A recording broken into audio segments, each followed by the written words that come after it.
We started with AFC last week. We'll do NFC first now. Bet. NFC, top 3 NFC teams, 10-3. San Francisco, Eagles, Dallas Cowboys. My question to you right now is one, who do you think gets the number 1 seed between those 3 teams? Right. And 2, who do you think is in best position to come out of the NFC? I'm gonna definitely say. Do you want to hear their schedules first? No. Okay. I'm gonna definitely say the 49ers. Okay.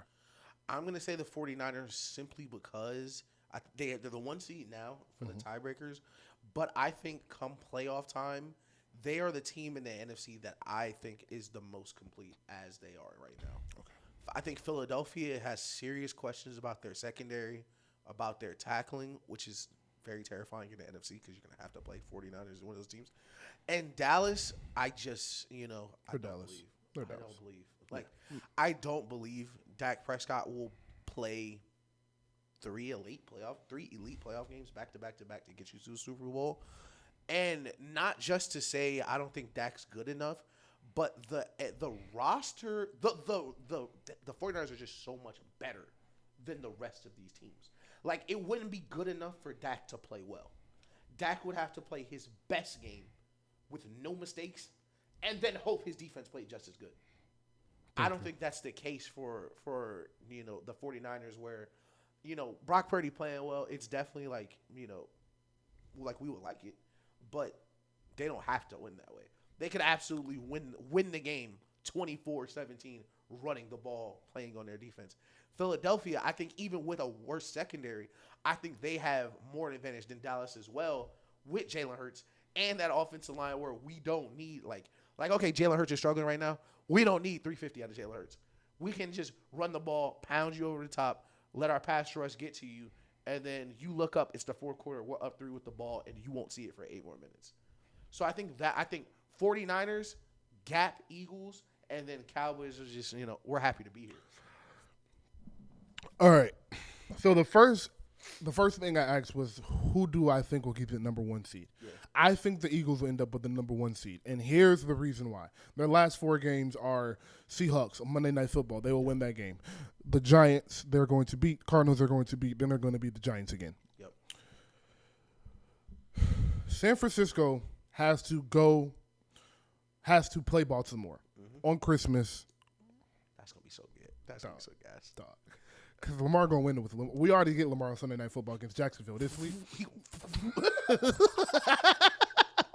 I can't wait, dog. Seriously. We get them on Sunday night, Jacksonville for the warm-up. Next week, Sunday night on Christmas. Man, they're going to beat the dog shit out of Jacksonville. They not going to come. They're not playing with them dogs. Because of that, though, I do think the Ravens are going to shock the world. Lamar is going to be 21 against NFC teams, and they're going to beat them, and that's why they're not getting the number 1 seed.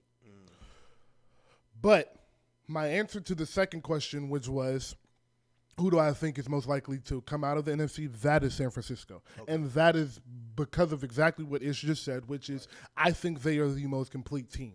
Nice. The Eagles' secondary terrifies me. The reason it terrifies me, besides the poor tackling, is because for 2 years I haven't seen the Eagles get out of their base defense. Yeah. They won't get out of that too high safety. Nope. And you can't beat the 49ers playing that way, especially when your linebackers are not all pro. If you had Fred Warner and Greenlaw or Patrick Queen and Roquan right there, all right, maybe we cool. Yeah. But you don't got nowhere close to that shit. Nope. So, because of that, I am going to say I don't think they're going to be able to stop San Francisco. Right. I think, again, I do think they will have that number 1 seed. So I think if Dallas does end up having to come to them in the second round, they will beat Dallas. I feel strongly about that too. Yeah. I feel if the game was in Dallas, the Eagles would still win. I still feel strongly. I just wouldn't feel as strongly. Yeah. But in Philly, there's no way they're going to Philly and beat Philly.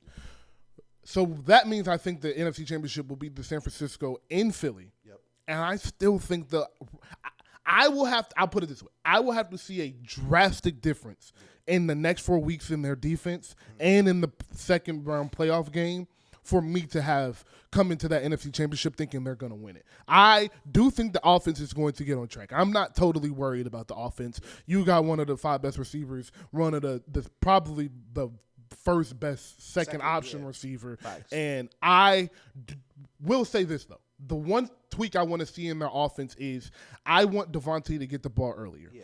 I want you guys to stop running these 17-yard digs, 12-yard digs, 12-yard out, deep route, crosser. Stop running these deep routes. He is an excellent deep ball catcher. Yep. But he is good enough to get the ball in open space and make stuff happen. And that's how he was used at Alabama. Facts. He ran a lot of motion. He was in the slot a lot, which they're starting to implement. Yeah. But I think he should be used on a couple of jet sweeps a game. Yeah. I think you should see him doing the orbit motion, having tosses to him in the backfield, or at least faking him because he is such a decoy and running something out of that. I just don't think they're using Devontae or AJ for that matter the way they could be. I think they use AJ better than they use Devontae, but both of them could be used a little bit better to make the offense better and to open up the run game. Because if you have Devontae running through or AJ running through faking the jet sweep, that's going to hold some eyes, which is going to get your running back an extra 2-yard head start. Facts. Where I want to go next, though, is this hype around Dallas. Right. Because the Dallas has played the 3rd easiest schedule in the NFL this year. Yeah. But like a good team does, they handled their business in every game. Smashing them. Smashing. The only game you look at and you're worried about them is that San Francisco game. But that happened 2 months ago, and every team has a dud in the year. Every single team. The 49ers lost 3 games after that. They lost 3 straight after that. Niggas was looking like, yo, shit, is it time? Yeah. Is it time to get rid of Brock? Facts. Which wouldn't have okay.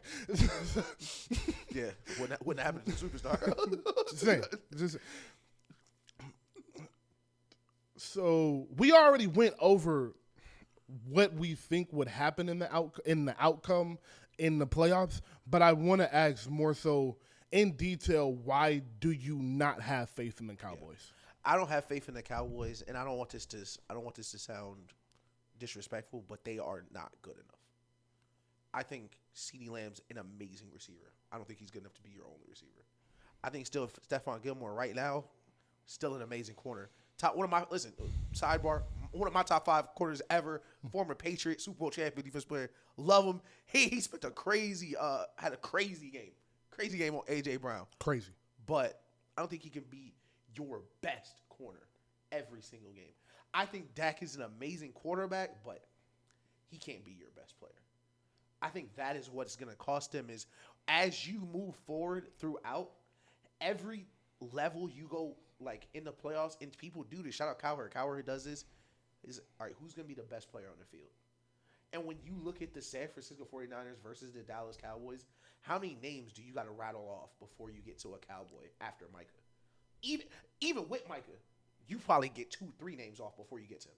After Micah, you're going to get 6 or 7 Niners before you get to the nearest Cowboy. Like, they have to, and that's what's so concerning about Dallas is they have 3 or 4 players that are really good, but they have to play great every single Sunday, or they don't have a chance, really. Right. And I think that's what concerns me is like, CeeDee Lamb's an amazing wide receiver, but can I say, like we did to Cooper Kupp that playoff run, or like how Julian Edelman did in the Super Bowl, or how Jamar Chase did his first year, can I say, hey, CD, 3rd down for the rest of the game? It's coming in. For the rest of the game, it's going to 88, no matter where you are.